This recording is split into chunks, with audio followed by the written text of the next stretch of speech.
Is from Yummy Extensions, and this is their raw Cambodian curl. It's literally everything. I love it so much. So let's get right into the specs of the hair. This is the closure. This is a 5x5 HD lace closure, and I did bleach the knots, and this is the color right here. The closure was, here's a little satin satchel you get your hair in, and this is one of the bundles. I do have this in 16 inches, and as you guys can see, the luster is just amazing, and you get so much hair in one bundle. This right here is the wig cap that I like to use now. I am so over traditional dome caps. These caps, because they are literally amazing, you guys. So I did go ahead and put a pin in the bottom of the cap, and now little tabs. Now you can leave them if you think you need extra coverage, but I don't want it. It's really simple. So now I'm going to show you guys the placement of the closure. What you want to do is make sure this closure is about a 1/2 inch above your cap, and you get that full effect of having the 5x5 lace closure. So stitch it onto the mesh that's in the top instead of the black part. So I'm going to go ahead and do my first stitch. You want to make sure this is nice and secure.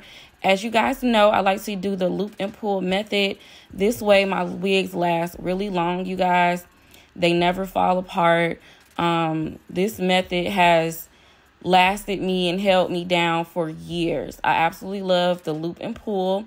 If you guys don't know how to do stitches as you guys see me doing here, loose. And now I'm just going to do the lines on my wig, and what these lines are for, this is exactly how I lay my tracks. And for video purposes, I'm going to put these on here just so you guys know exactly where to follow, but you don't have to do this once you've gotten used to making wigs. So now I'm just going to attach my first track and our second track, and I'm going to follow my guideline. And you pretty much do this throughout the entire unit until you complete it. As you can see right here, this is why I said move your closure about a 1/2 inch. And I just slapped this on the tracks, literally all over. Too much hair. And as you guys can see, I just part off little sections of hair and pluck. That's pretty much all I do. And I'm doing the other side. And this didn't take much work because it already came with a pretty good density. Now I'm going to tint the lace. I'm using the EBN lace tint. And I forgot to tell you guys, underneath the lace, you want to go ahead and cut away that mesh material, no bumps. And I am going to secure my lace closure with my EBN spray.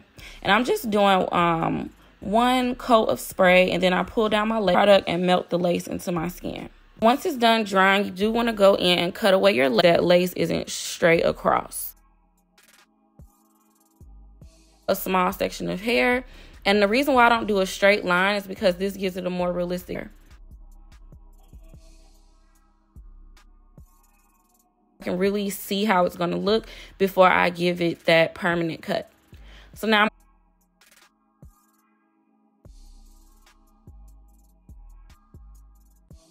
and once I was done, the baby hair looked so cute. And this hair defined so easily, and it was tangle free, no shedding, of course. Black Friday sale, you guys, and you literally don't want to miss this hair. Like the closure, it was dry, and now it's completely dry, and it is gorgeous, you guys. And again,